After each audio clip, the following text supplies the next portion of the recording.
যুক্তরাষ্ট্র থেকে বাড়তি দামে 2,20,000 টন গম কিনবে সরকার। শুল্কের সুবিধা পেতেই এমন সিদ্ধান্ত বলছেন অর্থ উপদেষ্টা। আবারও সংকোচনমূলক মুদ্রানীতির পথে বাংলাদেশ ব্যাংক। এবারও বাড়ছে না বেসরকারি খাতে ঋণের প্রবাহ, ব্যবসায়ীদের দেয়া হবে নীতিগত সহায়তা। এবং জাপান ও ফিলিপাইনের সঙ্গে যুক্তরাষ্ট্রের বাণিজ্য সমঝোতা, বিপুল বিনিয়োগের আশ্বাসে শুল্ক কমানোর ঘোষণা ট্রাম্পের।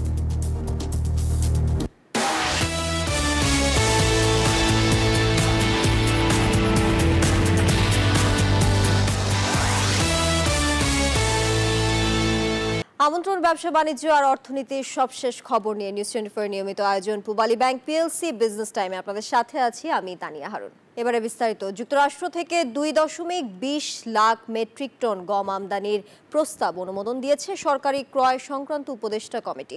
বাংলাদেশি পণ্যে যুক্তরাষ্ট্রের আরোপ করা 35% শুল্ক কমানোর দর কষাকষিতে সুবিধা পেতে কিছুটা বেশি দামে এই গম কেনা হচ্ছে বলে জানিয়েছেন অর্থ উপদেষ্টা ডক্টর সালেউদ্দিন আহমেদ।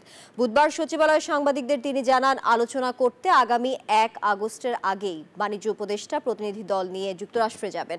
উপদেষ্টা বলেন 1.5 লাখ টন সার আমদানির অনুমোদন দেওয়া হয়েছে। এছাড়া এলএনজি আমদানি এবং 2,20,000 টন গম আনার জন্য অনুমোদন দেওয়া হয়েছে। নেক্সট 1 তারিখের আগেই যাবেন ইউএসটিআর এর সাথে কথা বলে।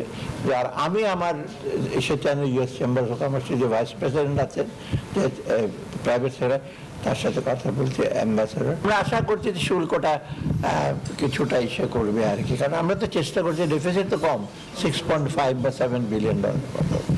আর বাকি তো আমরা আনবো কিছু আমাদের অত্যাবশ্যক জিনিসপত্র, আর নেগোসিয়েশন হতে যাচ্ছে কমার্স। আবারও সংকোচনমূলক মুদ্রানীতির পথে হাঁটছে বাংলাদেশ ব্যাংক। আগামী সপ্তাহে ঘোষণা করা হবে চলতি অর্থ বছরের প্রথম মুদ্রানীতি। আগের বছরের ধারাবাহিকতায় এবারও বাড়ছে না বেসরকারি খাতে ঋণের প্রবাহ। এতে বিনিয়োগ বাধাগ্রস্ত হওয়ার শঙ্কা থাকলেও কেন্দ্রীয় ব্যাংক বলছে বিনিয়োগ বাড়াতে নীতিগত সহায়তা দেওয়া হবে ব্যবসায়ীদের। মিনা ফেরদৌসের রিপোর্ট। বাজেট ঘোষণার পর নতুন অর্থ বছরে মুদ্রানীতি কৌশল প্রণয়নে কাজ করছে বাংলাদেশ ব্যাংক। মূলত আগামী অর্থ বছরে প্রথম 6 মাসে কি পরিমাণ টাকা বাজারে সরবরাহ করা হবে তা মুদ্রানীতির মাধ্যমে ঠিক করবে কেন্দ্রীয় ব্যাংক। মূল্যস্ফীতি নিয়ন্ত্রণ ও বেসরকারি খাতে বিনিয়োগে কি পরিমাণ অর্থ বাজারে ছাড়া হবে নির্ধারণ হবে তার মাধ্যমে, যা ঘোষণা হতে পারে চলতি মাসের শেষ সপ্তাহে। মূল্যস্ফীতির লাগাম টানতে গেল জানুয়ারিতে সংকোচনমূলক মুদ্রানীতি ঘোষণা করেন গভর্নর। 2025-26 সালের প্রথমার্ধে 1 অঙ্কের ঘরে মূল্যস্ফীতি কমলেও আশানুরূপ হয়নি বলছে কেন্দ্রীয় ব্যাংক। তাই এবারের মুদ্রানীতি অপরিবর্তিত রাখার সিদ্ধান্ত নেওয়া হয়েছে বলে জানান মুখপাত্র। কোনো ইন্ডিকেটরের মধ্যে কোনো ডাউনওয়ার্ড ট্রেন্ড আপনারা দেখতে পাবেন না। এরকম একটা স্থিতিশীল অবস্থায় নিয়ে যাব, তারপর হয়তো পলিসি রেটে হাত দিবে, যেটার ইম্প্যাক্ট অবশ্যই শিল্প খাতে, বিনিয়োগ খাতে পড়বে, এবং আগামী বছর শুরু থেকে আমরা একটা গতিশীল অর্থনীতি দেখতে পাবো।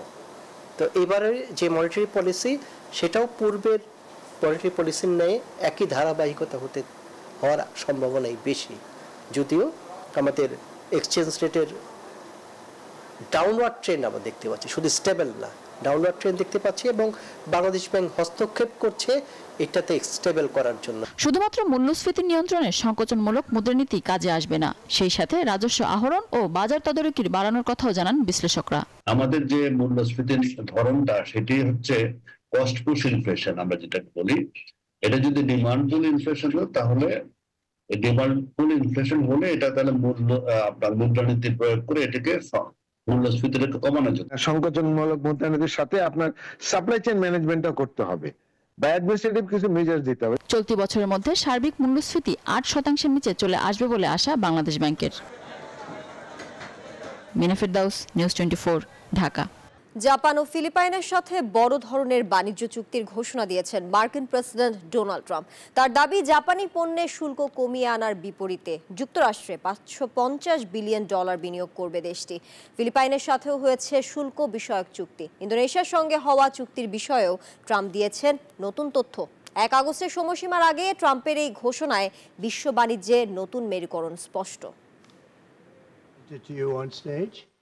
কয়েক মাসের টানা আলোচনার পর জাপান ও ফিলিপাইনের সাথে বড় ধরনের বাণিজ্য চুক্তির ঘোষণা দিলেন মার্কিন প্রেসিডেন্ট ডোনাল্ড ট্রাম্প। চুক্তির অধীনে জাপানি পণ্যে শুল্ক কমিয়ে 15% করবে যুক্তরাষ্ট্র। এর বিনিময়ে যুক্তরাষ্ট্রে $550 বিলিয়ন বিনিয়োগ করবে জাপান।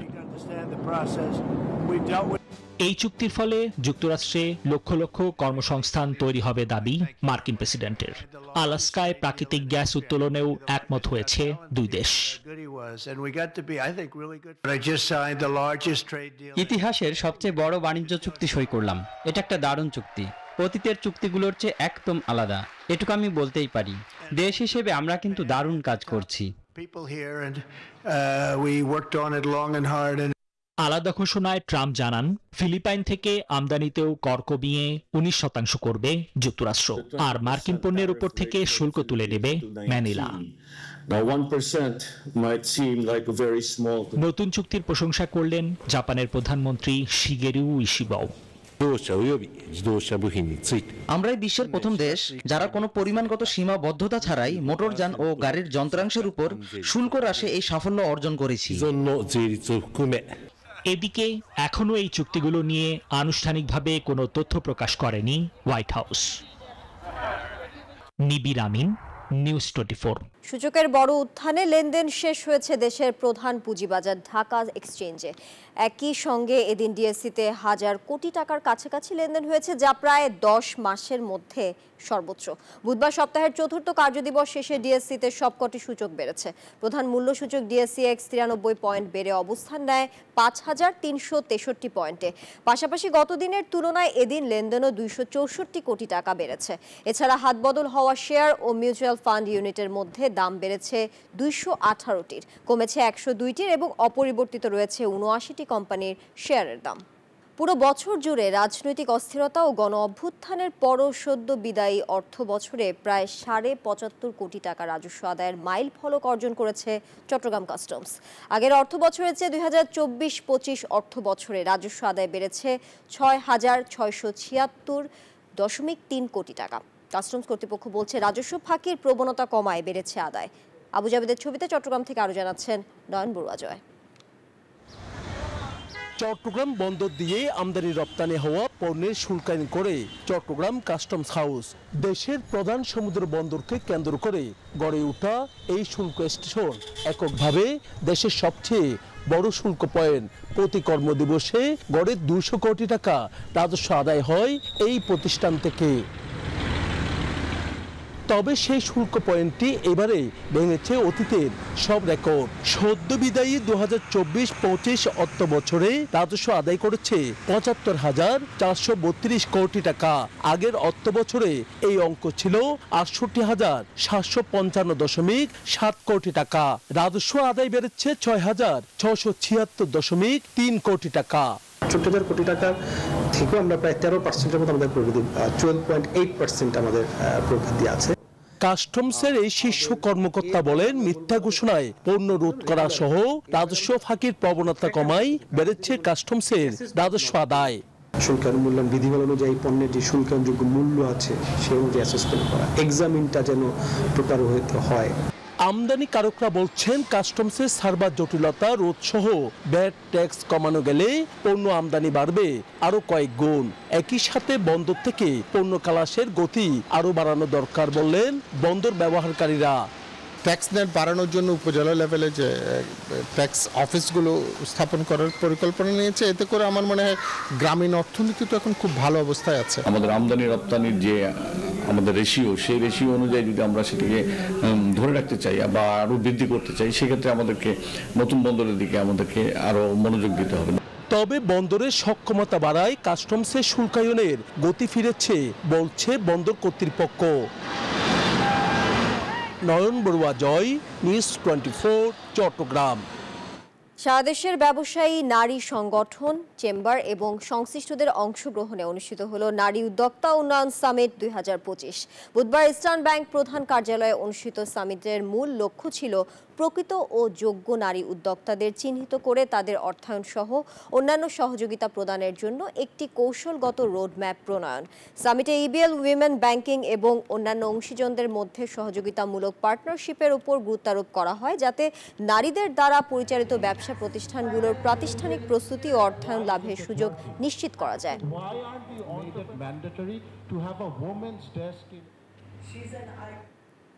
2024-25 অর্থ বছরে শিক্ষা উপবৃত্তি, সামাজিক নিরাপত্তা ভাতা ও অন্যান্য খাত মিলিয়ে প্রায় 2.25 কোটি সুবিধাভোগীর মাঝে 9,000 কোটি টাকার সরকারি সহায়তা বিতরণ সফলভাবে সম্পন্ন করেছে ডাক বিভাগের মোবাইল আর্থিক সেবা নগদ।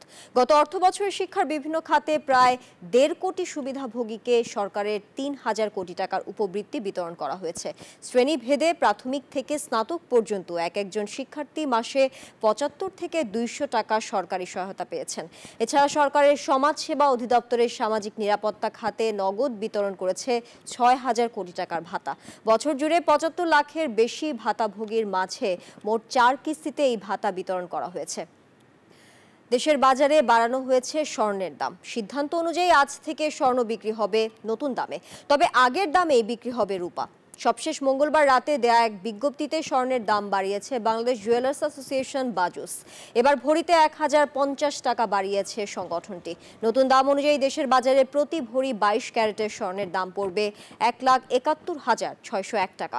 এছাড়া 21 ক্যারেটের প্রতি ভরি 1,63,798 টাকা, 18 ক্যারেটের প্রতি ভরি 1,40,400 টাকা এবং সনাতন পদ্ধতির প্রতি ভরি স্বর্ণের দাম 1,16,127 টাকা নির্ধারণ করা হয়েছে। রাজধানীতে অনুষ্ঠিত হয়ে গেল টেলিকম ও ডিজিটাল ইনোভেশন ফেয়ার 2025, যেখানে প্রদর্শিত হয়েছে বিশ্ববিদ্যালয় শিক্ষার্থীদের অভিনব সব উদ্ভাবন আর প্রযুক্তির ব্যবহার। ঢাকার আগারগাঁওয়ে বিটিআরসি ভবনে দিনব্যাপী এই প্রদর্শনীতে অংশ নেয় 20টি প্রতিষ্ঠান। বাংলাদেশ টেলিযোগাযোগ নিয়ন্ত্রণ কমিশন বিটিআরসি এই প্রদর্শনীর আয়োজন করে। Pubali bank PLC business time এখন এ পর্যন্তই। আরও সংবাদ ও বিশ্লেষণ জানতে ভিজিট করুন news24bd.tv। এতক্ষণ সঙ্গে থাকার জন্য সবাইকে ধন্যবাদ।